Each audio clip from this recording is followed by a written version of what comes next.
ఒకవేళ బీఎస్పీ కావాలనుకుంటే కాంగ్రెస్ పార్టీతోనే ఇట్లా జత కట్టాల్సి ఉంది అని అన్నారు. మేబీ కావచ్చు. Sir good morning. Good morning. బాగున్నారా? బాగున్నాను. మీ నిర్ణయం కొంచెం హాట్ టాపిక్ గా మారింది నిన్న. సరే, రాజకీయాల్లో శాశ్వత శత్రువులు ఎప్పుడు హాట్ టాపిక్ రైట్. రాజకీయాల్లో శాశ్వత శత్రువులు శాశ్వత మిత్రులు ఎవరు ఉండరు. దానికి ఒక లక్నో గెస్ట్ హౌస్ ఉదాంతం తీసుకోవచ్చు. ఆ తర్వాత బహుజన్ సమాజ్ పార్టీ బీజేపీతో పొత్తు పెట్టుకొని ప్రభుత్వాన్ని ఫామ్ చేయడం, ఇవన్నీ చూస్తున్నటువంటి అంశాలు.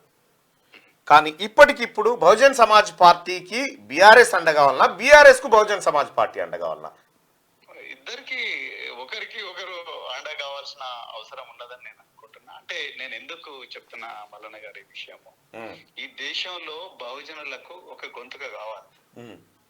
లేకపోతే వాళ్ళ ప్రయోజనాలను చట్టసభల్లో వినిపించే వాళ్ళు ఎవరు లేరు. నేను మళ్ళీ రిపీట్ చేస్తున్నా, ఈ రాజ్యాంగం ఇచ్చిన వెసులుబాటును కల్పించుకొని చట్టసభల్లో ఎంటర్ అయిన వర్గాలు కూడా, ఆ వర్గాల ప్రతినిధులు కూడా ఇలా వాళ్లకు నష్టం జరిగినప్పుడు మాట్లాడలేని పరిస్థితి. సో ఆ మాట్లాడాల్సిన గొంతుకలు ఇలా అసెంబ్లీ బయట ఉన్నాయి. సో మీరు కావచ్చు, నేను కావచ్చు, ఇంకెవరైనా కావచ్చు. సో అలాంటప్పుడు ఆ వేదిక కల్పించే ఏ బలమైన పార్టీనైనా అంటే వాళ్ళు ఇచ్చిన వెసులుబాటును తీసుకొని మన వర్గ ప్రయోజనాల కోసం చట్టసభల్లో ఎంటర్ కావడం అనేది మా పార్టీ యొక్క వ్యూహము, ఎత్తుగడ. అది గత 40 సంవత్సరాల నుంచి అదే జరుగుతుంది. మీరే చెప్పారు నేను ఎందుకంటే ఆ బహుజన్ సమాజ్ పార్టీని కొద్దిగా తీక్షణంగా పరిశీలిస్తూ వస్తా ఉన్నా కాబట్టి నాకు ఆ లక్నో గెస్ట్ హౌస్ ఆ వ్యవహారం అంతా కొద్దిగా పరిచయం ఉంది కాబట్టి దాన్ని ప్రస్తావించగలిగిన. దాని తర్వాత సమాజ్వాదీ పార్టీ బద్ధ శత్రువులుగా మారిపోయిన తర్వాత కూడా మళ్ళీ వీళ్ళిద్దరు కలిసి పనిచేయడం జరిగింది. ఇదంతా రాజకీయాల్లో సహజం, ఇదంతా సహజం. కానీ ఇక్కడ ఆర్ఎస్ ప్రవీణ్ కుమార్ గారు అంటే బీఎస్పీ పార్టీ అధినేతగా ఉన్నాడు రాష్ట్రంలో. కానీ చాలా మంది ప్రజలు బీఎస్పీ కంటే ఆర్ఎస్పీని ఎక్కువ గౌరవించారు. ఎందుకు గౌరవించారు అనేది ఒక టాపిక్ వస్తే, ఆర్ఎస్ ప్రవీణ్ కుమార్ గారికి బలహీన వర్గాలకు సంబంధించినటువంటి నాయకుడిగా గుర్తింపు ఉంది. వాళ్ళ ప్రయోజనాన్ని కాంక్షించే వ్యక్తిగా ఆయనను గుర్తిస్తారు. ముఖ్యంగా బహుజనులు, ఎస్సీ ఎస్టీ బీసీలు, మైనారిటీలు ఆయనని మా ప్రతినిధి అని చెప్పుకునేటువంటి పరిస్థితి ఉండే. ఇక్కడ మీరు నిన్న ప్రెస్ మీట్లో మాట్లాడుతూ, మీడియాతో మాట్లాడుతూ రాజ్యాంగాన్ని మార్చే కుట్ర చేస్తుంది భారతీయ జనతా పార్టీ అనేటువంటి ఒక ఆరోపణ చేసినారు. కానీ కేసీఆరే రాజ్యాంగాన్ని మార్చాలని చెప్పినటువంటి వ్యక్తి. దీన్ని ఎట్లా సమర్థించుకుంటారు? చాలా మంచి ప్రశ్న, ధన్యవాదాలు ఈ ప్రశ్న అడిగినందుకు మల్లన్న గారు. కేసీఆర్ గారు రాజ్యాంగాన్ని మార్చాలని చెప్పిన మాట వాస్తవమే ఒకప్పుడు. దాని తర్వాత మళ్ళీ మేమందరం కూడా బాబాసాహెబ్ అంబేద్కర్ గారి విగ్రహం దగ్గరికి పోయి ఈ రాజ్యాంగాన్ని మార్చాలి అన్న ఆలోచన ఏదైతే ఉందో, ఆలోచనే అసలు చాలా ఘోరమైన ఆలోచన అని చెప్పి మేమందరం కూడా, నేను ఒక్కనే కాదు, చాలా మంది కూడా రాజ్యాంగాన్ని నమ్మే వ్యక్తులు చాలా మంది, వాళ్ళందరూ కూడా నిరసన తెలిపిన తర్వాత మళ్ళీ ఆయన రెండవసారి ప్రెస్ మీట్ పెట్టి, నేను రాజ్యాంగాన్ని మార్చడము అంటే దాని అర్థం రాజ్యాంగం వల్ల ఏ వర్గాలు ప్రయోజనాలు పొందాలనో ఆ వర్గాలకు ఇంకా ప్రయోజనాలు ఎక్కువ అందాలి, అందుకొరకు రాజ్యాంగాన్ని అమెండ్ చేయాలి అని బాబాసాహెబ్ అంబేద్కర్ గారే చెప్పిండ్రు. సో అని ఆయన వివరణ రెండోసారి కూడా ప్రెస్ మీట్ పెట్టి వివరణ ఇవ్వడం జరిగింది. సో దాన్ని ఎక్కువగా అంటే మనం చాలా డీప్ గా రీడ్ చేసి చూడాల్సిన అవసరం లేదని నేను అనుకుంటాను. ఎందుకంటే ఆయన మళ్ళీ తర్వాత వివరణ ఇచ్చాడు. మేము నిన్న కూడా ఆ విషయాన్ని కేసీఆర్ గారితో చర్చించడం జరిగింది. సో ఆ విషయంలో ఆయన క్లారిటీ ఉన్నది. ఆయన వివరణ ఇచ్చిన తర్వాత ఎనీవే సో ఆ మ్యాటర్ అనేది పక్కకు పోయింది. సో ఇప్పుడు నేను ఏమంటానంటే, ఇప్పుడు అసలు అది రాజ్యాంగాన్ని అమెండ్ చేయడం పక్కకు పోయి ఇప్పుడు ఏమైంది, పూర్తిగా రాజ్యాంగాన్నే మార్చేస్తాం అని చెప్పి ఈ బీజేపీ, ఆర్ఎస్ఎస్ ఈ కూటమి అంటా ఉన్నది. అది అసలు దేశంలో అస్తిత్వానికే ప్రమాదం వచ్చే పరిస్థితి. ప్రజల బహుజన వర్గాలకు ఇలా బీసీ జనగణన జరుపుతలేరు, రైట్? సో అదే విధంగా మతపరమైన స్వేచ్ఛ రావడం లేదు. సో మొండిగా అథారిటేరియనిజం అంటే నిరంకుశ పాలన వైపు ఈ దేశం సాగుతా ఉన్నది. ఇలా ఎలక్షన్ కమిషన్ కానీ, లేకపోతే సిబిఐ కానీ, ఈడీ కానీ, ఈ రాజ్యాంగం ద్వారా సృష్టించబడ్డ సంస్థలు ఇలా నీరుగారిపోతా ఉన్నాయి. సో ప్రతి ఒక్కరిని కూడా బెదిరించే పరిస్థితి వస్తుంది, అది అందరికీ వస్తుంది. సో ఆ పరిస్థితుల్లో ఈ లౌకిక పరమైన శక్తులని కలవాల్సిన అవసరం ఉండదు.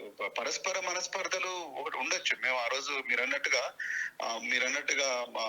నేను ఒక ఆర్ఎస్పీగా, ఒక బిఎస్పీ అధ్యక్షుడిగా ఆనాడు బీఆర్ఎస్ ప్రభుత్వం అధికారంలో ఉన్నప్పుడు జరిగిన తప్పుల మీద కానీ జరిగిన దౌర్జన్యాలకు వ్యతిరేకంగా ఆ రోజు పోరాటం చేసిన బహుజనుల గొంతుగా.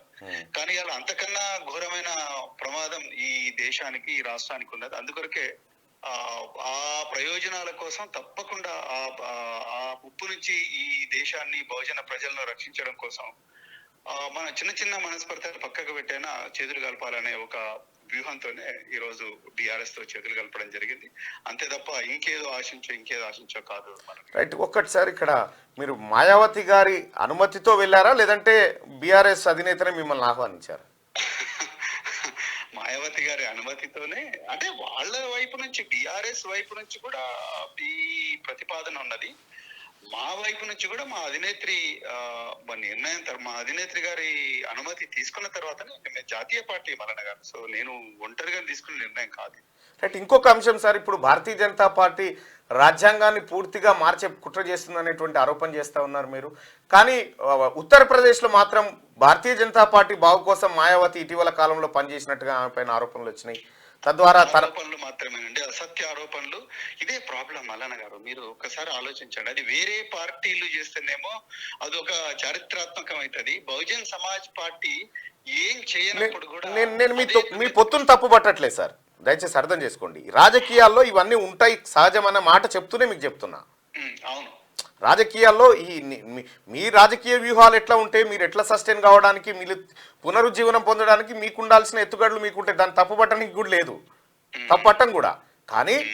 కానీ ఇన్ని రోజుల వరకు మీరు చెప్తున్నటువంటి అంశాలన్నీ ఒక రకంగా ఉన్నాయి. కంప్లీట్గా మీరు ఎవరిపైన అయితే పోరాటం చేసిరో ఆ వ్యక్తి ఇప్పుడు కడిగిన ముత్యం లాగా కనిపిస్తుండు ఆర్ఎస్ ప్రవీణ్ కుమార్ గారి మాటల్లో అనేది నేను అనుకోవడం లేదండి. నాకంత పవర్ ఉందని నేను అనుకోను. మీరు ఆ మాట అంటున్నారో కానీ నాకంత పవర్ ఉంది అంటే. తెలంగాణలో కేసీఆర్ గారికి ఒక స్థానం ఉన్నది, తిన్మార్ మల్లన్నకు ఒక స్థానం ఉన్నది, ప్రవీణ్ కుమార్ కి ఒక స్థానం ఉన్నది. సో ప్రజలు ఎవరి స్థానం వాళ్ళు బదిలపరుచుకున్నారు. ఒకరి ఇమేజ్ ఒకరి వల్ల పెరగడం, ఒకరి వల్ల తరగడం అనేది జరగదు. సో నేను మీ దగ్గరికి వచ్చినంత మాత్రాన మీ ఇమేజ్ తరగడమో పెరగడమో అన్నట్లు ఉంటుంది. మీ ఇమేజ్ మీకుంటది, కేసీఆర్ ఇమేజ్ కేసీఆర్కున్నది, ప్రవీణ్ కుమార్ ఇమేజ్ ప్రవీణ్ కుమార్ కున్నది. ఇక మనం ఉత్తరప్రదేశ్ దానికి వస్తే ఇక్కడ కూడా ఆధారాలు లేని ఆరోపణలు మల్లన్న గారు. మాయావతి గారు అత్యంత కరప్ట్ లీడర్ అండి. ఎక్కడుంది కరప్ట్ లీడర్? ఆరోపణలు అన్ని అసత్యమని సుప్రీంకోర్టే చెప్పింది.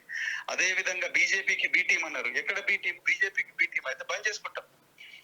కానీ అలా విరోచిత పోరాటం, దళితుల మీద జరుగుతున్న అన్యాయాలు కానీ, లేకపోతే ముస్లింల మీద జరుగుతున్న బీఆర్ఎస్ బీఎస్పీ ఉత్తరప్రదేశ్ లో బీజేపీ మీద పోరాడుతూనే ఉన్నది. సో ఆయన కూడా కావాలని మళ్ళీ ఒక అబద్ధాన్ని మళ్ళీ చెప్పి పార్టీని బదనాం చేసే కార్యక్రమం చేస్తున్నారు. అదే వేరే వర్గాలకు చెందిన పార్టీలు అట్లా చేస్తారా? Right sir. బీజేపీ యూపీ సంగతి కాసేపు పక్కన పెడితే రాష్ట్రం విషయానికి వద్దాం సార్. ఇన్ని రోజులు ఆర్ఎస్ ప్రవీణ్ కుమార్ ఏదో ప్రయత్నం చేస్తుండో, అతనికి మంచి జరగాలని మనసులో అనుకున్నటువంటి వాళ్ళు కూడా ఇవాళ మనసు విప్పి అంటే మీరు చేసినటువంటి నిర్ణయాన్ని వ్యతిరేకిస్తా ఉన్నారు. వాళ్ళకి మీరు చెప్పే సమాధానం ఏంది? ముఖ్యంగా ఆకునూరి మురళి గారు గాడిని ఎక్కైనా సరే ఎంపీ కావాల్సిందేనా అనేటువంటి ఒక వ్యాఖ్యలు చేసినారు. దానిపైన మీ స్పందన ఏంది సార్? నేను ఆకునూరి మురళి గారు చేసిన వ్యాఖ్యల మీద నేను దయచేసి స్పందించలేదు. నన్ను క్షమించండి ఈ విషయంలో. పర్వాలేదు. నేను ఏమంటున్నానంటే వారికి రాజకీయ అవగాహన, రాజకీయాల్లో వ్యూహాలు, ఎత్తుగడలు, కాన్షీరామ్ గారి పని విధానము, అదే విధంగా నాకు ఇక్కడ ఒకటి గుర్తొస్తా ఉంది ప్రవీణ్ సార్, నాకు ఇక్కడ గుర్తొస్తా ఉంది. కాన్షీరామ్ గారు పాలను అందుకోవడానికి గాడిద మీదకి ఆయన ఎక్కాల్సిందే అనేటువంటి ఒక మాట చెప్పిండు. అది నేను ఇప్పుడు అట్లాంటి ఎగ్జాంపుల్స్ నేను చెప్పను. కానీ నేను ఏమంటానంటే రాజకీయంలో గమ్యం, మనం ఏ గమ్యానికి పోతున్నామో, ఎట్లా పోతున్నామో ఆనాటి సమకాలీన రాజకీయ పరిస్థితులను మనం అర్థం చేసుకొని మన గమ్యం వైపు ప్రయాణించాలి. అంటే రాజకీయం వేరే, యాక్టివిస్ట్ గా పనిచేయడం వేరే. ఆకునూరి మురళి గారు చాలా మంచి ఆఫీసరు, చాలా హార్డ్ వర్కరు. సో మరి వారు కూడా రాజకీయాల్లోకి వచ్చి ఈ మాటలు మాట్లాడితే వారికి చాలా ఈజీగా అర్థమవుతుంది. సో అంతే తప్ప ఇప్పుడు నేను వారు కామెంట్ చేశారు, వారు నా మీద చేసిన మీ అభిప్రాయాన్ని చెప్పొచ్చు, చెప్పకపోవచ్చు సార్, అది అంటే నేను ఒక నిర్ణయం ఏం తీసుకున్నా అంటే నేను ఇట్లా Yes. నా మీద ఒక సద్విమర్శ చేసినా ఏం చేసినా నేను వాటికి స్పందించాల్సిన అవసరం లేదండి, ఎందుకంటే ప్రజలు నిర్ణయిస్తారు అది. Right sir. ఒక ప్రజలు నిర్వహిస్తారు. ప్రజలు కొన్ని సోషల్ మీడియాలో కొన్ని ప్రజలు వారికి నచ్చినట్టుగా మాట్లాడుకుంటా ఉన్నారు. ఆర్ఎస్ ప్రవీణ్ కుమార్ని అసెంబ్లీ ముందు రాజకీయంలోకి తీసుకొచ్చిందే కేసీఆర్, ఆయన ఫండింగ్ ద్వారానే ఆయన ఓట్లను చీల్చాలడానికి ఆయన చేసిన ప్రయత్నం అని చెప్తా ఉన్నారు. దీనిపైన ఏమైనా స్పందిస్తారా సార్? రాజకీయాల్లోకి ఒకవేళ కేసీఆర్ గారు తీసుకొని వచ్చుంటే ఆర్ఎస్ ప్రవీణ్ కుమార్ గారు సిర్పూరు, నేను మీకు బాగా గుర్తుండాలి, నేను ఆ రోజు మీ స్టూడియోలోనే మీరే పోల్ పెడితే ప్రవీణ్ కుమార్ తప్పకుండా సిర్పూర్ లోనే పోటీ చేయాలని మీరు ఆ ఒక్క నిమిషంలోనే దాదాపుగా 3,000 ఓట్లు వచ్చినాయి. కరెక్ట్? అవును సార్. సో నేను సిర్పూర్ లో పోటీ చేసినప్పుడు నిజంగా నేను కేసీఆర్ తీసుకొచ్చిన వ్యక్తిని అయి ఉంటుంటే, కేసీఆర్ గారు ఆ రోజు కోనేరు కొనప్ప, నువ్వు నోరు మూసుకో, ఆయన గెలవని ఏం కాదు, నువ్వు పైసలు ఏం ఖర్చు పెట్టకు, ఏం పెట్టకు, అవి పెట్టకని అని ఉండేవాడు. కానీ మరి నేను అక్కడ 45,000 ఓట్లు మాత్రమే తెచ్చుకోగలిగిన. అవును. సో నేను ఓడిపోయేవాడిని కాదు కదా, నేను చట్టసభలు ఉండేవాడిని. ఇవాళ నిజంగా నేను కేసీఆర్ గారు వదిలిన బాణం అయితే. అంటే కేసీఆర్ గారు మిమ్మల్ని, అంటే కేసీఆర్ గారి దగ్గర ఉన్న రెండో వ్యూహాన్ని అమలు చేసి అనుకోవచ్చు కదా? లేదండి, లేదు. ఏదో రెండో వ్యూహం, మరి మీరు కూడా అట్లనే చెప్తున్నారు. రెండో వ్యూహం ఏందో మీరు చెప్పండి సిద్ధం, ఏముంటుంది రెండో వ్యూహం? సార్ నేను సార్ ఏమంటున్నా, పొత్తు పరిణామాలు కాసేపు పక్కన పెడితే సార్, ఎన్ని సీట్లు బహుజన్ సమాజ్ పార్టీకి ఆఫర్ చేస్తా ఉంది? చాలా మంచి ప్రశ్న. అంటే అది ఇంకా ఫైనలైజ్ కాలేదు. సో అది ఆ వ్యూహం ఫైనలైజ్ అయిన వెంటనే మేము చెప్తాం. ఇప్పటికి కేవలం కలిసి పనిచేయాలని మాత్రమే నిర్ణయించుకోవడం జరిగింది. ఇంకా ఎన్ని సీట్ల మీద అనేది ఇంకా స్పష్టత రాలేదు. సో అది వచ్చిన వెంటనే తప్పకుండా తెలంగాణ ప్రజలకు మేము వివరిస్తాం.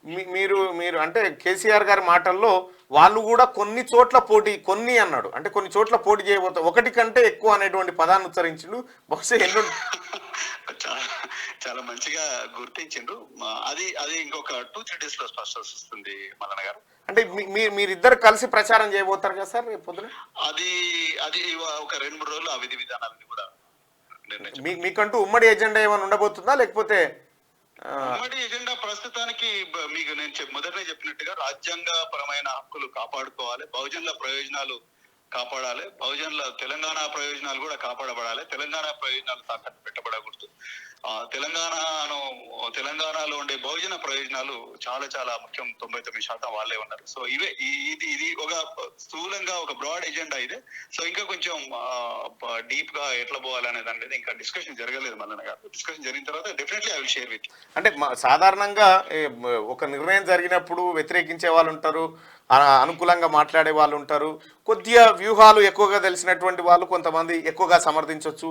సరే, ఏదేమైనప్పటికీ కూడా నాగర్ కర్నూలు ప్రజలు ఈసారి ఆర్ఎస్ ప్రవీణ్ కుమార్ గారిని ఖచ్చితంగా, ఎందుకంటే ఆ ప్రాంతం బిడ్డ కాబట్టి ఏమైనా ఆదరించే అవకాశం కనిపిస్తాం. మల్లన్న గారు మీరు ఒక పోల్ పెట్టండి కదా క్యూరియస్ లో, ఏమని పెట్టాలి మీరే చెప్పండి సార్. అంటే అట్లా కదా, మీరే పోల్ పెట్టండి, ప్రవీణ్ కుమార్ ఇక్కడ నుంచి పోటీ చేయాలి. అది డైరెక్ట్ మీరు లైవ్ లోకి వస్తే డైరెక్ట్ మిమ్మల్ని ఆహ్వానిస్తున్నాం సార్ మార్నింగ్ న్యూస్ కి. అంటే తప్పకుండా వస్తా. మీరు రండి sir. Thank you sir. Right, అది ఆర్ఎస్ ప్రవీణ్ కుమార్ గారు చెప్తున్నటువంటి మాట.